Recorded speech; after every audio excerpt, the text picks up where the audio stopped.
So one thing about teaching online is that people think it's much harder to do group work. D2L has a groups tool that is quite useful for group work. So we're going to take a look at that. So here is my class list for my class, and all of these, some of these are fictional and some of these are my children and some of these are friends' children, but we have 14, you can see 14 total people in the class. And what I want to do is I want to make a group activity. So my goal here, imagine that you're doing a unit of some sort and you're going to have a summative group activity to wrap up the unit. And I said summative because that's what I'm doing in this example. It doesn't have to be summative. So I am going to go to the groups tool right here. So I click on groups and then I'm going to make a new category.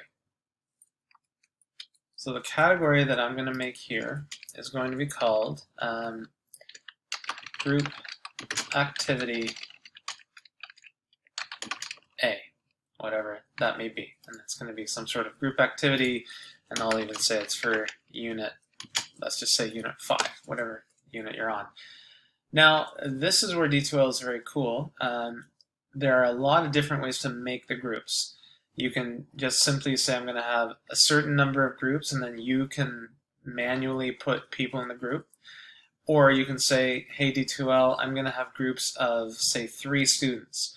Or I'm going to have 4 groups. Or you can, and the other thing is you can have students self-enroll in the groups.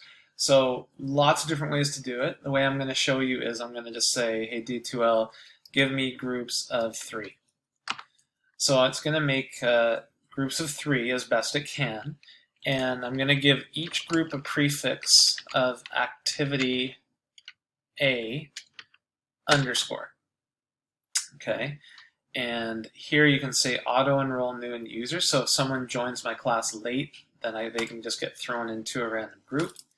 And then right here is where I have additional options. You can set up discussion areas and assignments. So I'm going to set up a group activity where I expect that the group is going to work together in a discussion area.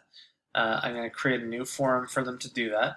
And I'm also going to set up an assignment area so that the group can hand in their final project to me.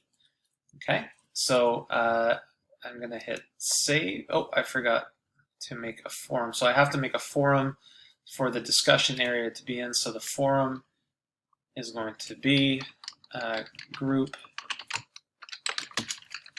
activity A. So this is just the forum where I can have all of the different discussions for this group activity. And we'll save it now. And here we go. Now it says, for my discussion area, do you want to create one topic per group or have one topic with threads separated by group? So in other words, do I want to have individual kind of topics in the discussion area per group, or do you want to have one kind of umbrella topic and then all of the groups are going to be underneath that? So that's what I'm going to choose. So I just go create and next, and then after that I'm going to go and create an assignment. So here I'm going to create group activity A, and I can put the instructions in. I can attach an assignment sheet. I can also attach a Google Drive file, a link, a video, whatever. I can put the actual instructions for the assignment here. It's a group assignment, so I leave this alone, and I have the group category, Group Activity A, Unit 5. Now under files or under submission type, I can have the groups hand in a file, or they can just type something in, or I can observe it in person. There's lots of options. Unlimited submissions or just one, and right down here is where I'm going to make a new grade item. So right here I can see these are all of the things that are currently in my grade book, the things that students are being graded on. So if this is going to be graded, especially if it's going to be summative, you can make a new grade item, and then you can say I'm going to have a numeric group assignment A, activity A, whatever, and we'll call this for unit 5. Just pretend it's from unit 5, and then short name could be group for U5 or something like that.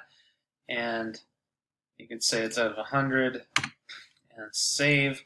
But the point is now this group assignment is not only a summative out of 100, it's linked directly to the gradebook. So if I hit create, then what you're going to see done is you see the gradebook pop up, or sorry, you see the category pop up, and you can see group prefix. I guess, sorry, this is just where I save everything. So this is kind of check it over, make sure everything's good, hit save, and then what I have, here we go. So this is my groups. You can see that I have 5 different groups. 4 of them have 3 members and 1 of them has 2 members, since I had 14 people. If I click here, I can see who the people are in the group. There we go. Same thing here. There we go. And over here, if I click here, it takes me directly to the discussion area for that group. So once the groups are formed, they can start a new thread, and then they can start talking. And as a teacher, I can go in there, I can see what they're doing, I can guide their discussion, or I can simply observe, whatever you want to do. And then under the assignments area, you'll see that now there is a group activity, and that picture there implies that it's a group that's going to be handing this in.